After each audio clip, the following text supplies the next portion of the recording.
नमस्कार, मैं हूं दिबांग। आप देख रहे हैं दिबांग ऑफिशियल।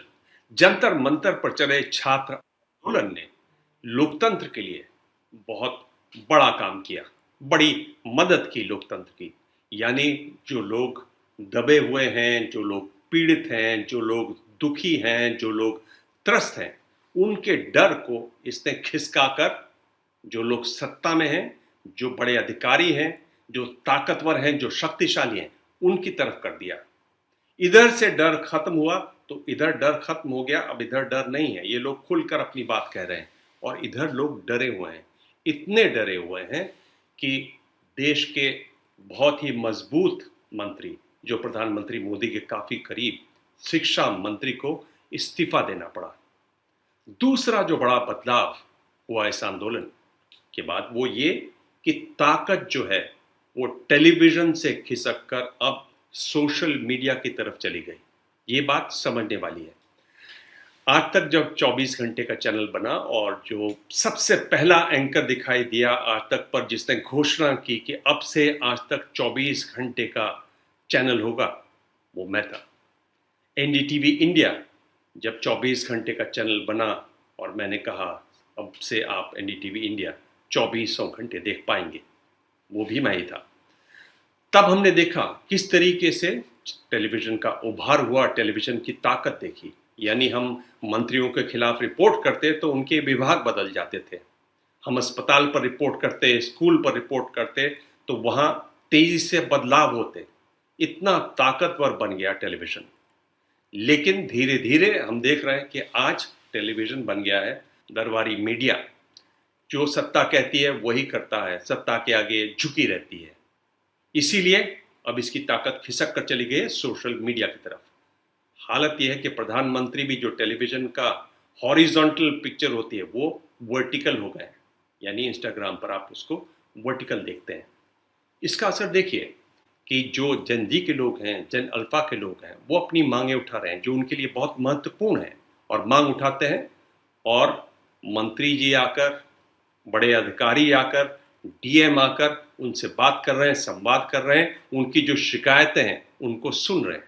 और इसका सबसे ज्यादा इस्तेमाल कर रहे हैं छात्र। अब हलचल मची हुई है पटना में। पटना में अगर आप देखें तो लगातार छात्र आंदोलन होते रहे हैं। 18 मार्च 1974 छात्र संघर्ष समिति ने विधानसभा का घेराव किया, महंगी शिक्षा के खिलाफ, शिक्षा में सुधार के लिए। और उस घेराव के दौरान पुलिस फायरिंग हुई, 3 छात्र मारे गए। खलबली मच गई पूरे राज्य में, पूरे देश में। और वहां 5 जून 1974 जयप्रकाश नारायण पहुंचे, बड़ा नारा उठा, संपूर्ण क्रांति। जगह थी गांधी मैदान। गांधी मैदान के इर्द गिर्द आज भी काफी चहल पहल रही, काफी भाग दौड़ रही, काफी खींचतान मची रही। और इस पर बात करने के लिए मेरे साथ पटना से 2 बेहद खास मेहमान, संतोष सिंह और पुष्य मित्र। आप देख सकते हैं आप दोनों को, आप दोनों का स्वागत है। पुष्य मित्र जो हैं वो स्वतंत्र पत्रकार हैं, काफी लंबे समय से बिहार को देख रहे हैं, करीब से देख रहे हैं, लिखते भी हैं और इतना लिखते हैं कि लिखते लिखते किताब भी लिख देते हैं। गांधी 47 इनकी नई किताब है। पुष्प जी आपका बहुत बहुत स्वागत है। हमारे हमारे दूसरे खास मेहमान हैं संतोष जी। संतोष जी इंडियन एक्सप्रेस के ब्यूरो हेड हैं, ब्यूरो चीफ हैं, और ये भी लिखते हैं और खूब लिखते हैं। कम लोगों को ये जानकारी हो जो मैं खुलासा अभी कर रहा हूँ। संतोष जी किताब लिख रहे हैं और उन्होंने पहले भी किताबें लिखी हैं, पर जो ताज़ा किताब है वो बिहार के मुख्यमंत्री रहे नीतीश कुमार जी पर है। संतोष जी, ये बात मैंने खुलासा कर दिया है, इस बात का लोगों को पता रहेगा, इंतजार रहेगा। और जब किताब आपकी आएगी तो हम लोग डिटेल में उस पर भी बात करेंगे। आपने इस पर आज रिपोर्ट भी की है संतोष जी। अगर मैं पूछूं तो सबसे बड़ी मुश्किल क्या है वहां छात्रों को, उनकी जो हम पढ़ रहे हैं कि डिमांड्स क्या क्या हैं, कैसे आप आंकते हैं इस आंदोलन को? देखिए, अब पूरा स्टार्ट तो आपने देखा होगा, आपने जो शुरुआत में जैसे कही कि जंतर मंतर से ही शुरुआत हो गई थी। जंतर मंतर की हनक बिहार में भी दिखाई दी जब यहाँ के 15 शहरों में कि भाई रिमेंबर रिमेंबर द डेट, ये 25 जुलाई का डेट था जिसके बाद में प्रोटेस्ट हुआ था।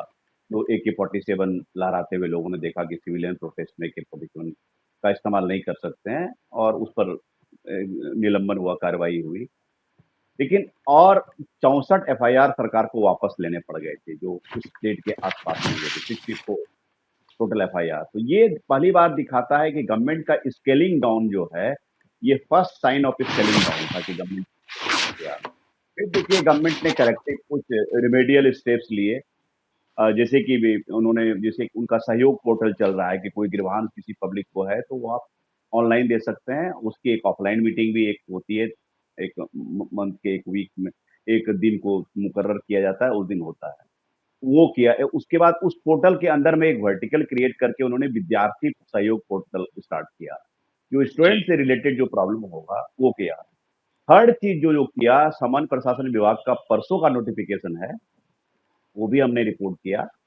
उसमें कहा कि एक एक्सपर्ट कमेटी जिसमें कि या तो सुप्रीम कोर्ट के रिटायर्ड जज होंगे या हाई कोर्ट के सर्विंग या रिटायर्ड जज होंगे, उनके अंदर 5 मेंबर एक्सपर्ट कमेटी होगी जो 3 महीने के अंदर में पूरा examination reform, higher secondary, secondary से लेकर के पूरा कॉम्पिटिटिव एग्जामिनेशन, यूनिवर्सिटी जितना एग्जाम आप सोच सकते हैं, एंट्रेंस एग्जामिनेशन, सबको लेकर के क्या सुधार होने चाहिए वो किया। अब आता हूं आज के प्रोटेस्ट। ये सिर्फ आज का प्रोटेस्ट नहीं है, ये प्रोटेस्ट 20 दिनों से चला रहा है। इसमें हुआ क्या कि ऑर्गेनिक रूप से जितने भी तरह के स्टूडेंट्स थे और भी लोग थे, सब साथ साथ आते चले गए। पटना में गर्दनी बाग एक जगह है जहाँ की डिजिग्नेटेड प्रोटेस्ट साइट इन्होंने, यहाँ का जंतर मंतर है एक तरह से, ये पटना का जंतर मंतर है, वहां उन्होंने किया। तो सबसे जो मुख्य मांग है वो TRE 4 के अंतर्गत, टीचर्स रिक्रूटमेंट एग्जाम्स 4, जिसमें की जी। वैकेंसी निकली है 32,388। मुझे अगर अगर करेक्ट याद हो, एक दो फिगर इधर उधर हो सकता है, ये टीचर्स की वैकेंसी। इसमें इन्होंने क्या किया कि 2 टायर एग्जामिनेशन की घोषणा की कि भाई उसमें एक प्रीलिम्स होगा, उसके बाद रिटर्न होगा। अभी तक TRE 1, 2, 3 में एकल एग्जामिनेशन हुआ। तो स्टूडेंट्स का कहना है मुख्य कि अगर आप फेयर प्ले की बात करें, इक्विटी की बात करें, तो जब 3 एग्जाम में आपने जब सिंगल एकल एग्जामिनेशन हुआ तो आखिर अचानक इसमें 2 टायर क्यों स्टार्ट किया? ये जबकि आप सी टेट या एस टेट, मतलब teachers eligibility TET, state level का या सेंट्रल लेवल का, वो पास करने वाले अभ्यर्थी हो सकते हैं। आपको बीएड करना ही होगा। Is that not good enough as a screening? तो उनका ये तर्क है, वो लेकर के बनते चले गए। अब फिर आपने ये भी सुना, कल बीपीएससी ने प्रेस कॉन्फ्रेंस किया था, तो उनके control of examination Rajesh Singh ने हाथी चले बाजार कुत्ता भूखे हजार वाला सेंटेंस बोल दिया स्टूडेंट के रेफरेंस को हाँ, लेकर के। उस पे आएंगे चार हम लोग घंटे थोड़ी देर में। हाँ। जी जी 4 घंटे के अंदर में निलंबन हुआ। तो आज के प्रोटेस्ट में खास ये रहा कि जेपी गोलंबर से लेकर के आज वो, उनको पहुंचना था, सीएम का घेराव करना था। ऑफ कोर्स वहां तक सरकार को ये बात पता थी, उनको पहुंचने नहीं दिया गया। और डाक बंगले के पास इस बार बैरिकेड उन्होंने जो है रोकने वाले बड़े थोड़े से साइज के लगा दिए ताकि उसको पार नहीं कर पाए, वो कर पार नहीं कर पाए। और 25 छात्रों को डिटेन किया, बाद में छोड़ दिया गया। और 2 पुलिस अधिकारियों को, उसमें एक डीएसपी हैं Kamakhya Narayan Singh, DSP town, DSP 2, उनको चोट भी लगी, किसी ने एक लाठी टाइप का कुछ चीज फेंक दिया था। और शाम को एक महत्वपूर्ण घटना हुई दिवांग जी, जो ऐड करना जरूरी है, मतलब later half of the day में चिराग पासवान स्टूडेंट से मिलने के लिए गर्दनी बाग जाते हैं। अब फिर स्टूडेंट के साथ सॉलिडेरिटी एक्सप्रेस करते हैं और फिर वो चीफ मिनिस्टर से मिलने के लिए जाते हैं, चीफ, इनकी मांग को लेकर के थी। एक एलआई का, एक महत्वपूर्ण एलआई का स्टूडेंट के साथ सॉलिडेरिटी एक्सप्रेस करना, ये मुझे लगता है कि एक इंपॉर्टेंट डेवलपमेंट है। जी दिवांग जी। जी, ये बड़ी बात आपने बताई कि चिराग पासवान, हम देख रहे हैं कि पहले भी वो चिट्ठी लिख चुके हैं। जो आपने बात बताई उसमें उनकी ये भी मांग है कि जो टीचर्स वाला, एक तो 2 स्टेज में ना हो, प्रीलिम्स ना हो, और फिर वो ये भी कह रहे हैं कि वहाँ पर नेगेटिव मार्किंग ना हो। वो मैं समझूंगा आपसे आगे। पर पुष्प मित्र जी, अगर मैं आपसे पूछूं कि आप कैसे आंकते हैं आज का ये जो प्रदर्शन धरना हुआ, और काफ़ी प्रदर्शन हुआ और काफ़ी वहाँ पर हमने देखा कि वाटर कैनन चले और लाठीचार्ज भी हुआ। दरअसल अभी जो 22 जुलाई से पटना में लगातार अलग अलग संगठनों द्वारा छात्रों के लिए जो आंदोलन हो रहे हैं, प्रदर्शन हो रहे हैं, और सब एक ही तरह के हो रहे हैं, उनको मैं एक सीरीज के तौर पर देखता हूँ। 22 जुलाई से अब तक कम से कम 5 ऐसे प्रदर्शन हो चुके हैं जो बिल्कुल इसी तरह के हैं, जिसमें छात्रों ने मुख्यमंत्री और राजभवन को घेरने की योजना बनाई और वैसा प्रदर्शन किया और उनको रोका गया, उन पर वाटर कैनन चले, लाठीचार्ज हुआ और ये सब सब ये पाँचों में ऐसा ही लगभग हुआ है 22 जुलाई से अब तक। दरअसल उसकी वजह आपने पहले बताई थी कि जंतर-मंतर में जो कॉकरोच जनता पार्टी ने आंदोलन किया, उसके बाद लोगों का डर खत्म हो गया। हालाँकि पटना में इस तरह के आंदोलन पहले से भी पिछले 2-3 साल से लगातार हो रहे हैं। बीपीएससी का एक आंदोलन पिछले साल हुआ था, वो बड़ा महत्वपूर्ण था, उसमें प्रशांत किशोर भी गांधी मैदान में सोते थे। इस तरह से वो लगातार आंदोलन चल रहा है। तो मैं यहाँ जो कहना चाह रहा हूँ कि जो वजह इस आंदोलन की है, एक तो ये वजह है कि बिहार के जितने छात्र हैं, उनके लिए आज सरकारी नौकरी ही मतलब रोज़गार का, जीविका का सबसे महत्वपूर्ण कारण लगता है। इसलिए जब वो अवसर नहीं मिलते हैं, तो वो गुस्सा भड़कता है। एक तो ये है। दूसरी जो 2 यहाँ की परीक्षा की एजेंसियाँ हैं, बीपीएससी और बीएसएससी, इन दोनों का कोई निश्चित कैलेंडर नहीं है।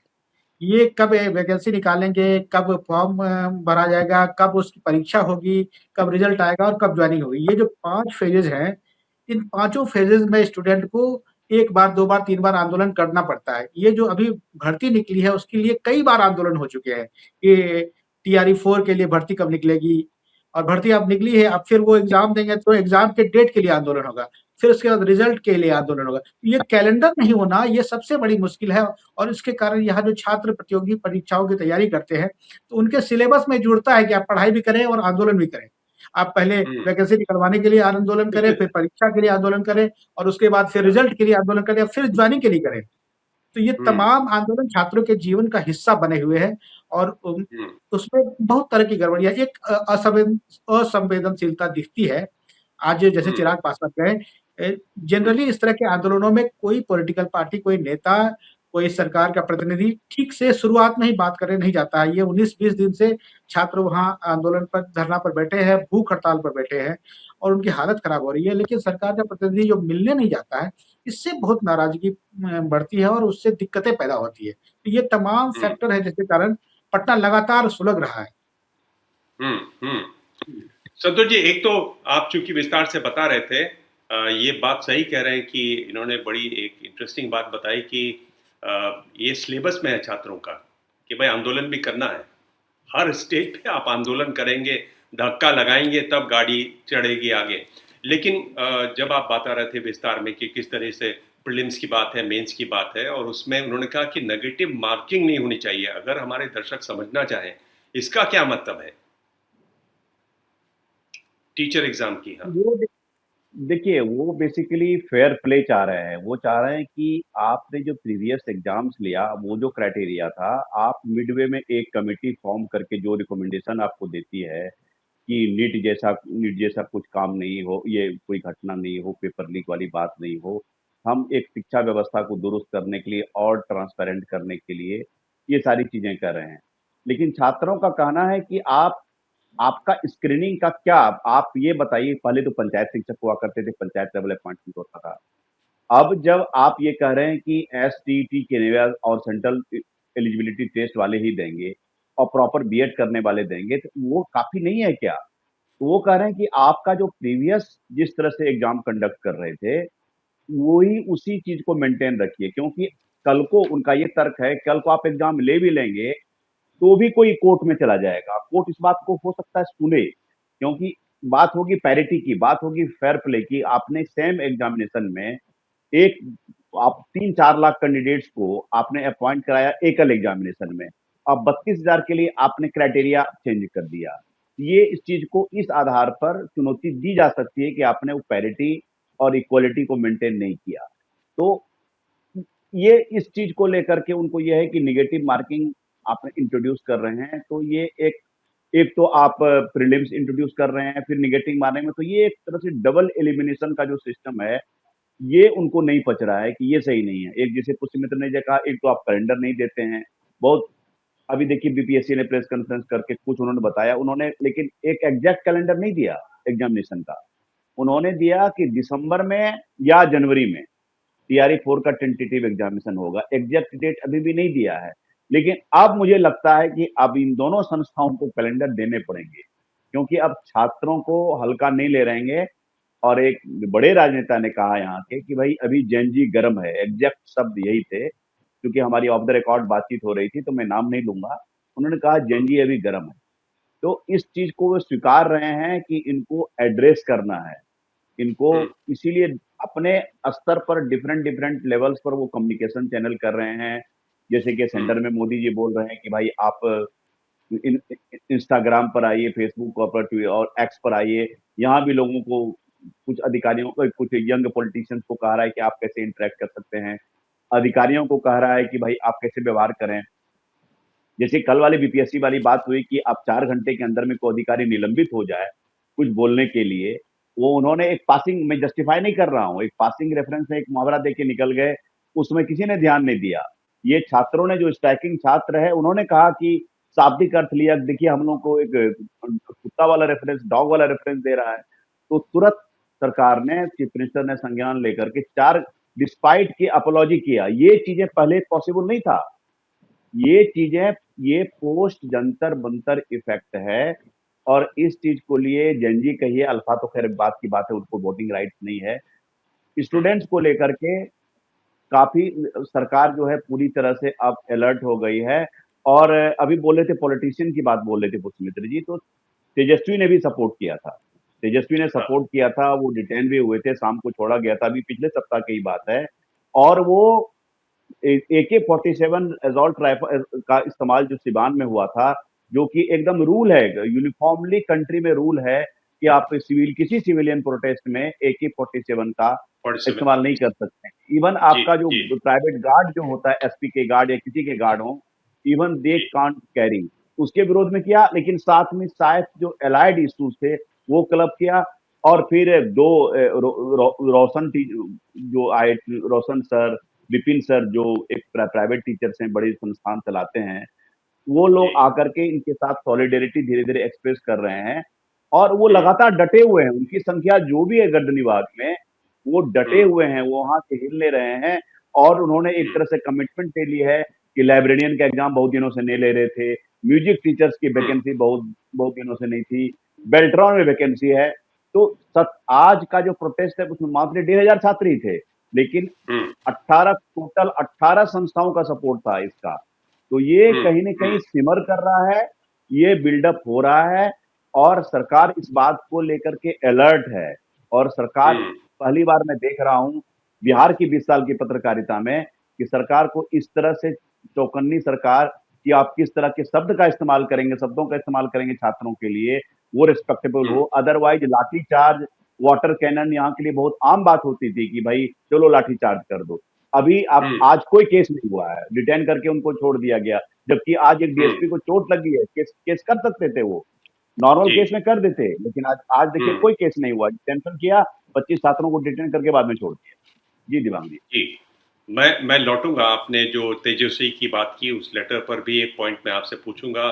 और जब आप बात कर रहे हैं जिस तरह की टीचर्स एग्ज़ाम वाली बात है उसमें 100% डोमिसाइल की भी बात है, उसको भी समझेंगे आपसे।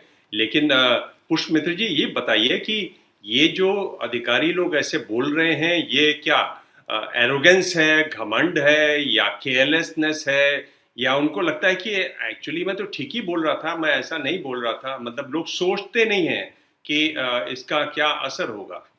मुझको लगता है कि आप अगर इतने बड़े पद पर हैं तो आपको जरूर सोच के बोलना चाहिए, और खास तौर पर अब जब ये बता रहे हैं संतोष कि भाई ये पूरा जंजी इस समय गर्म है, और गर्म में आप ऐसे खेलेंगे तो हाथ जलेगा ही जलेगा आपका। जी, दरअसल बिहार में पिछले 20 साल में नीतीश कुमार के राज की जो सबसे एक बड़ी खामी बताई जाती रही है, वो ये है कि यहाँ के जो अधिकारी हैं, अफ़सर हैं, वो हावी होते जा रहे हैं। अभी हाल ही में सरकार को एक चिट्ठी जारी करनी पड़ी कि जितने अधिकारी हैं, वो विधायक अगर उनसे मिलने जाएँ तो उनको प्रॉपर सम्मान दें, उनकी चिट्ठी पर तत्काल कार्रवाई करें और उनका फ़ोन अगर मिस करते हैं तो कॉल बैक करें। ये चिट्ठी जारी अच्छा। करनी पड़ी। तो ये बिहार के में पिछले 20 साल में अफ़सरशाही जो बढ़ी है उसका एक नमूना है, तो ये बढ़ी है। और एरोगेंसी तो अभी बहुत कम है। ये तो अभी रिएक्शन की वजह से हुआ, नहीं तो बीपीएससी जो पिछली बार जो बीपीएससी का आंदोलन हुआ था, जिसमें प्रशांत किशोर भी थे, उसमें तो बीपीएससी के अधिकारी बात करने के लिए और बात सुनने के लिए तैयार नहीं थे और मतलब वो प्रेस कॉन्फ्रेंस तक ठीक से नहीं करते थे। मतलब उनमें अलग ढंग की एरोगेंसी थी। अभी जो आज जो कल जो बातचीत हुई उसके बारे में कहा जा रहा है कि उन्होंने कहा कि ये मैं ऑफ द रिकॉर्ड कह रहा हूँ, इसको आप इस्तेमाल नहीं कीजिएगा, फिर भी पत्रकारों ने इस्तेमाल किया।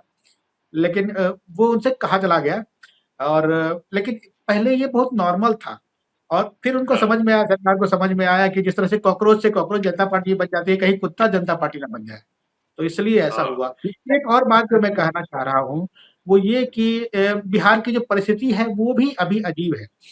बिहार चुनाव के बाद गंभीर आर्थिक संकट में है, इसलिए भी सरकार अभी भर्ती को डिले करना चाहती है इंटेंशनली अलग-अलग तरीके से और जो पिछले साल का बजट था और इस साल का जो बजट हम लोगों ने देखा, 2-3 साल में बिहार के बजट में सैलरी और पेंशन का जो मद है, वो लगभग 2 गुना हुआ है। दरअसल हुआ ये कि 2020 से जो तेजस्वी यादव ने नौकरियों का मुद्दा उठाया, तो 2020 के चुनाव के बाद से बड़े पैमाने पर शिक्षकों की भर्ती, पुलिस की भर्ती और कुछ भर्तियाँ हुई।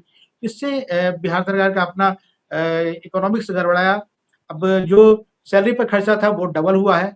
एक तो ये बात है। दूसरी बात पिछले साल जो चुनाव बीता तो उसमें 50,000 करोड़ लगभग खर्च हुआ है विभिन्न योजनाओं पर। इसके अलावा जो महिलाओं को 10-10 हज़ार रुपए दिए गए हैं उसमें बड़ा पैसा खर्च हुआ 30-35 हज़ार करोड़। तो ये जो खर्च का बर्डन है और अभी सम्राट चौधरी सरकार के पास खर्च करने के लिए पैसे नहीं है, ठेकेदारों के पैसे रुके हुए हैं, कई जगहों पे सैलरी नहीं मिल रही है ठेका कर्मियों को। तो अब ये किसी न किसी तरीके से चाहते हैं कि अभी फ़िलहाल भर्ती ना हो, तो अलग-अलग तरीके से ये कोशिश कर रहे हैं। लेकिन चूँकि जंतर-मंतर के प्रोटेस्ट ने छात्रों को ताकत दे दी है, तो वो बहुत एग्रेसिवली सामने आ रहे हैं और आंदोलन कर रहे हैं। इसलिए भी ये स्थिति पैदा हुई है। जी। संतोष जी, 2 सवाल जो मैं आपसे कह रहा था, एक तो 100% डोमिसाइल वाला, वो क्या मुद्दा है, उसको संक्षेप में अगर आप समझा सकें। और दूसरा, जो तेजस्वी यादव ने जो चिट्ठी लिखी है, उसमें उन्होंने कहा कि जिस तरह से जो हिंदी मीडियम वाले छात्र हैं, क्या उनकी उपेक्षा की जाती है, क्या उनको कम आंका जाता है, खासतौर पर जो स्टेट सर्विसेज एग्जाम्स में उन्होंने इसका उल्लेख किया है। क्या मतलब है, क्या कहना चाहते हैं वो, ये दो चीजें आप बताएं। देखिए, डोमिसाइल वाली बात क्या है ना कि बीच-बीच में लाया गया, फिर हटाया गया, लाया गया। खास करके टीचर्स रिक्रूटमेंट एग्जाम्स में तकरीबन 60,000 जो भर्तियां हुई, वो बाहर के थे। तो यहाँ इनका अच्छा। लॉजिक ये था, इनका यहाँ के जो अभ्यर्थी थे, इनका लॉजिक ये था कि क्या और सारे स्टेट भी इतने लिबरल हैं?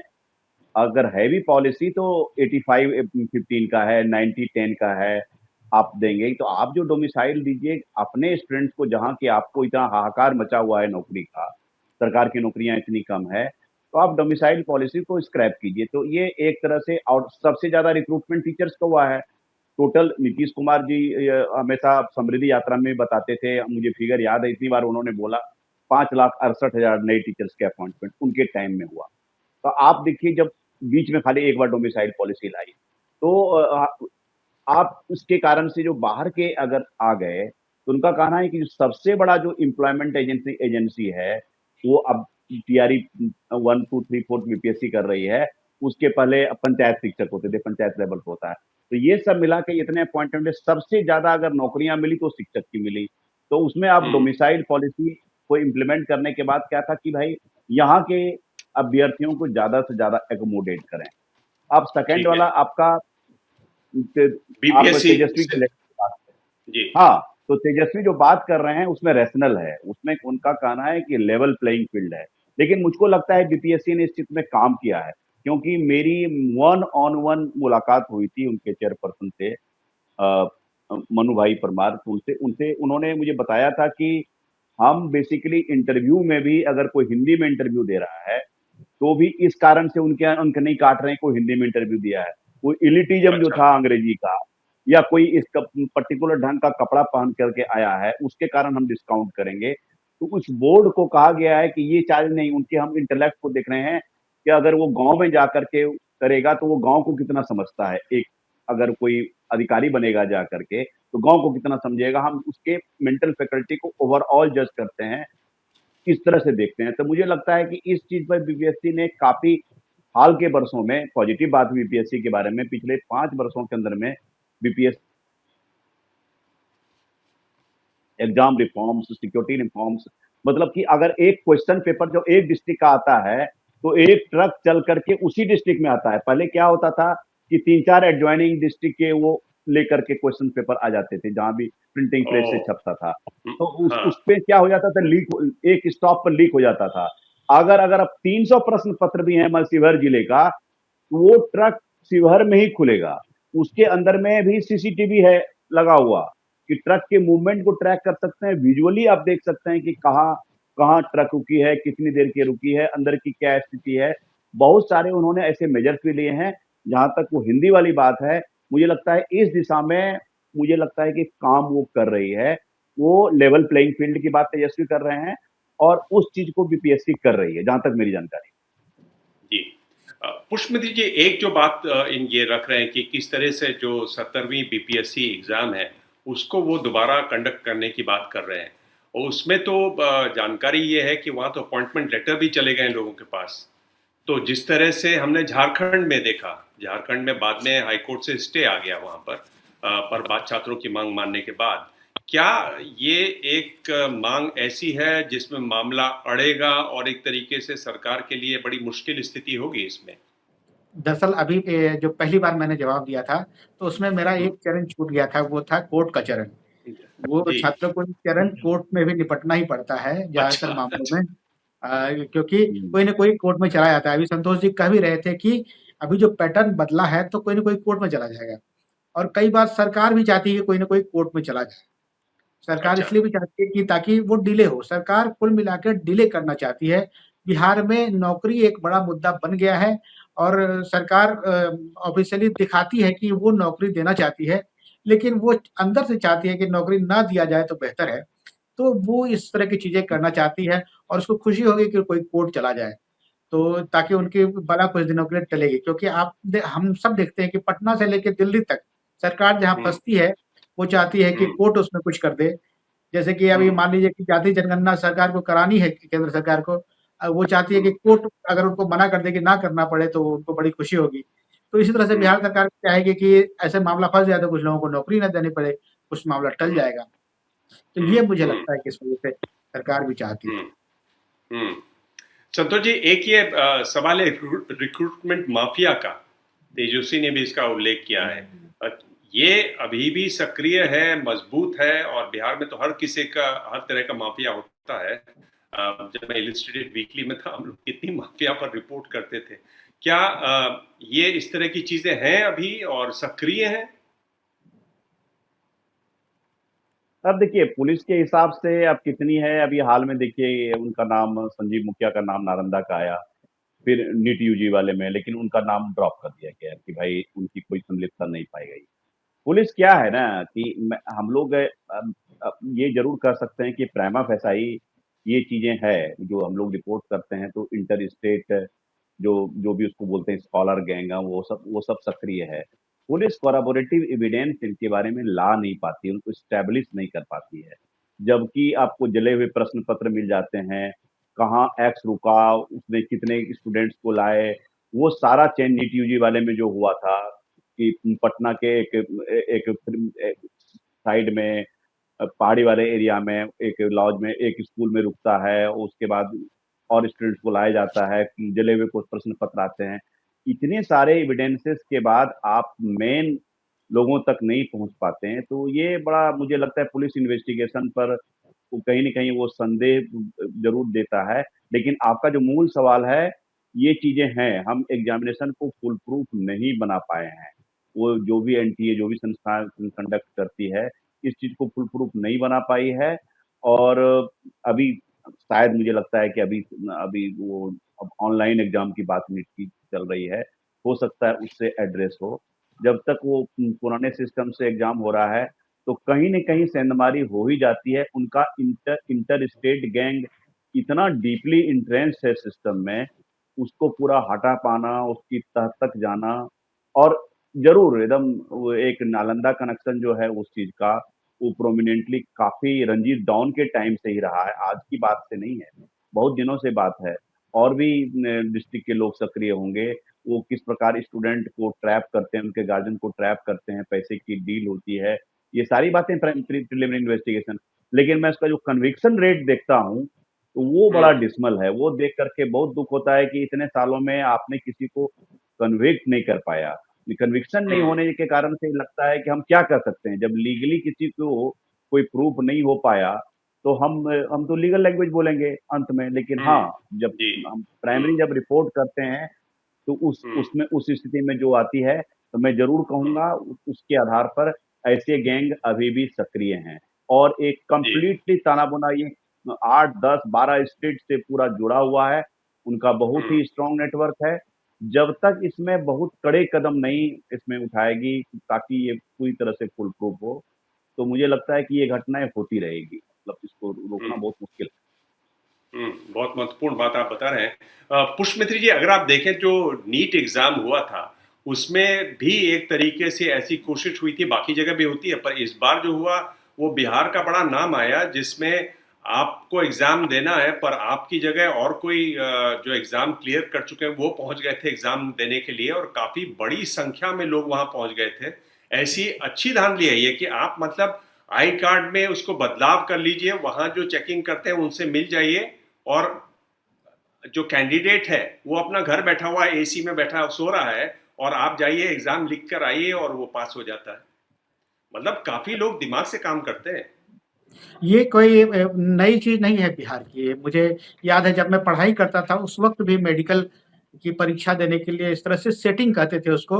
उस समय आसान अच्छा। थी चीज़ें, क्योंकि उस समय ये क्या करते थे कि जो एग्ज़ाम जिसका नाम है एग्ज़ाम में उसकी तस्वीर और जो परीक्षा में बैठेगा उन दोनों की तस्वीर स्टूडियो में ले आते थे, दोनों को मिक्स कराते थे और फिर उससे फॉर्म भरा जाता था, दोनों की हैंडराइटिंग मिक्सिंग होती थी। मैंने मतलब मुझे मेरी जानकारी में ऐसे लोग हैं, जिन्होंने अपने पूरी मेडिकल पढ़ाई का खर्चा इस तरह से परीक्षा दे-दे के निकाला है और ये अच्छा। 30-35 साल पुरानी परंपरा तो कम से कम है और ये इसको कह सकते हैं कि ये धांधली का कुटीर उद्योग है जिसमें छात्र जो गरीब छात्र हैं या ऐसे मेधावी छात्र हैं जिनको मेडिकल की महँगी पढ़ाई का खर्चा नहीं होता है, उनको माफिया पकड़ते हैं और इस तरह से इस्तेमाल करते हैं, ये कुटीर उद्योग है।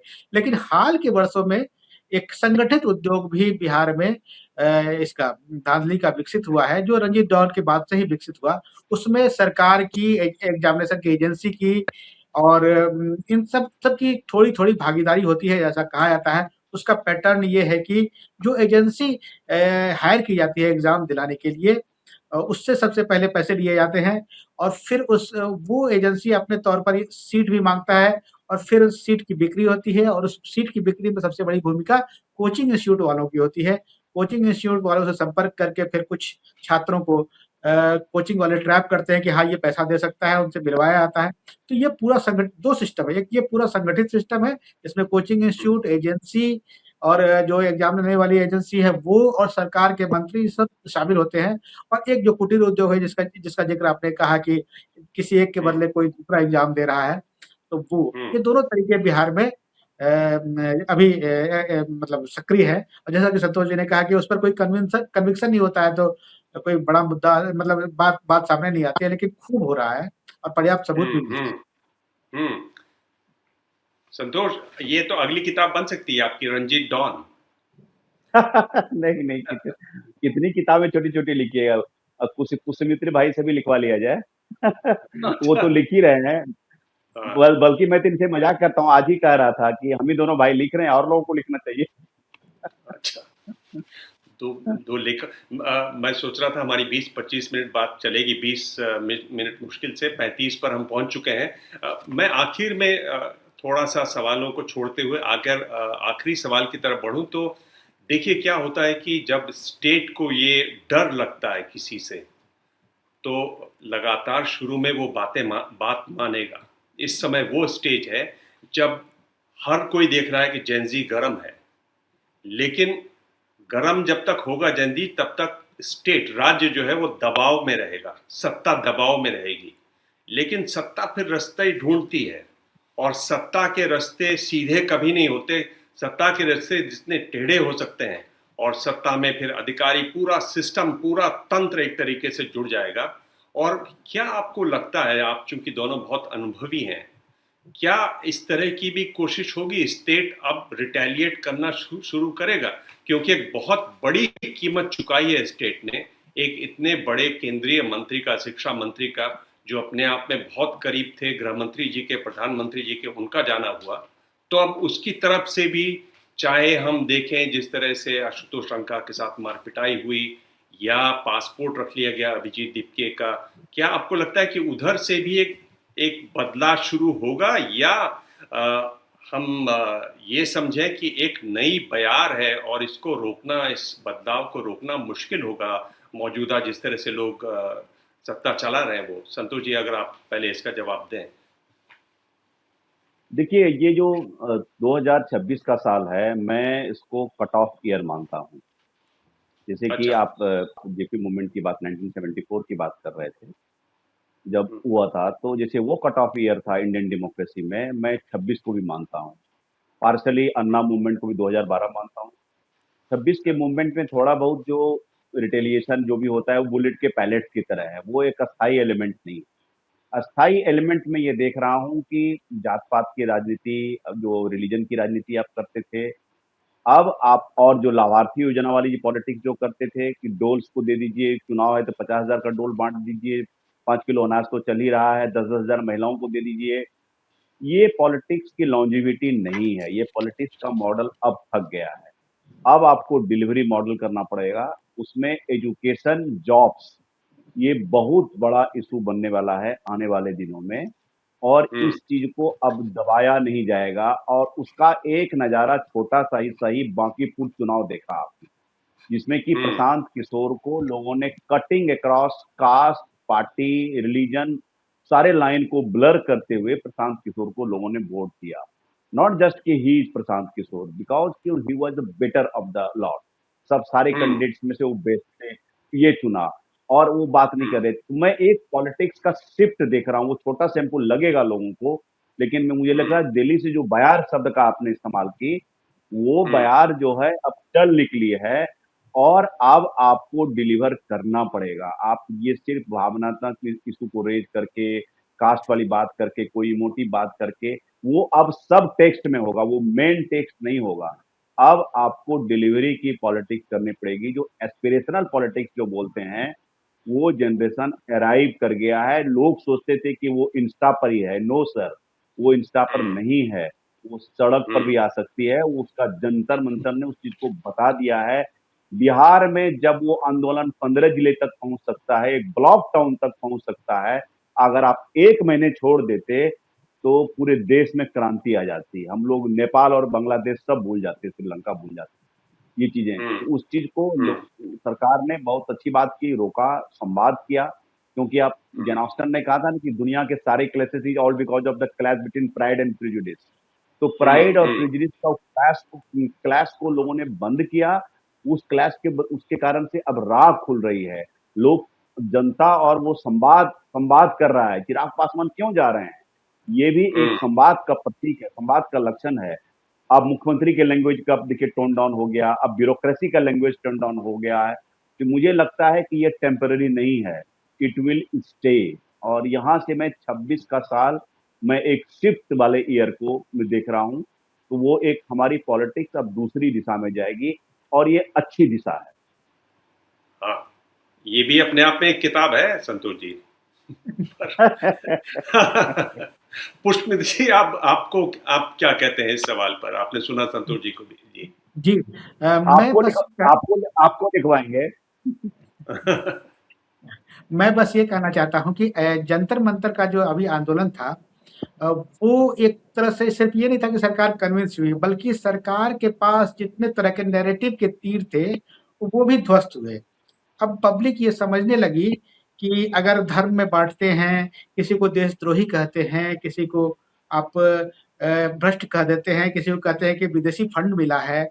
ये तमाम तरीके के जो आरोप आप इतने साल से लगाते रहे हैं अपने विरोधियों पर, वो अब नहीं काम कर रहे हैं। ये हथियार जो है अब कुंद पड़ गए हैं सरकार के, ये मुझे समझ में आया इस आंदोलन से।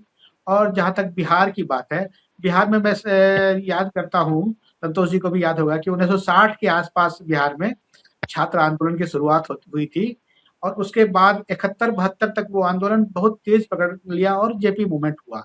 तो उसके बाद जब 77 में चुनाव हुए, तो सबसे बड़ा नुकसान बिहार का ये हुआ कि उसके बाद छात्र आंदोलन होने बंद हो गए।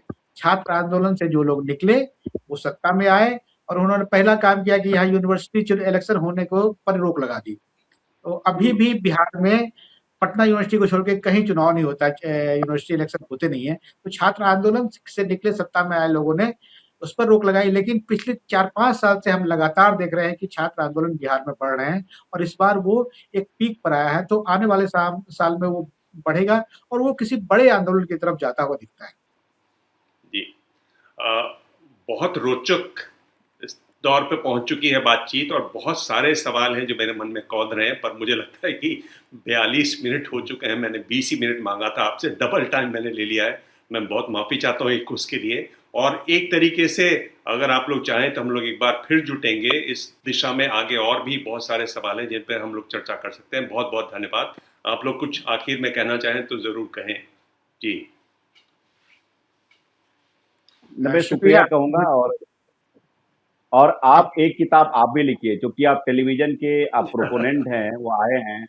कल थी खबरें आज तक, और वो वाले मुझे सुरेंद्र प्रताप का लाइन अभी भी याद है।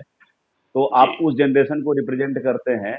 अभी मैं बातचीत करने के पहले अपनी पत्नी बेटी से बता रहा था कि वो दिबांग जी हैं, तो मेरी बेटी गूगल सर्च कर रही थी कि आप कुछ फिल्मों में भी आए हुए हैं। हाँ।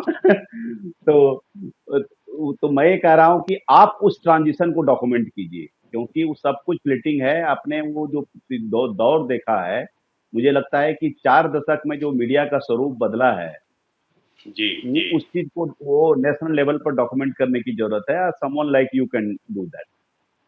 हाँ, अब वो आदत छूट गई है लिखने की। पहले जब मैं इलिस्ट्रेटेड वीकली में था, एक कवर स्टोरी लिखने के लिए 10,000 शब्द लिखने पड़ते थे। अब वो आदत ही छूट गई है और सब टेलीविजन हो गया है। फिल्मों का आपने उल्लेख किया, किताब के बारे में बताया, तो मैं बता रहा हूँ मैं 2 फिल्में अभी और शायद करने वाला हूँ। मैंने 2 का ऑडिशन किया है।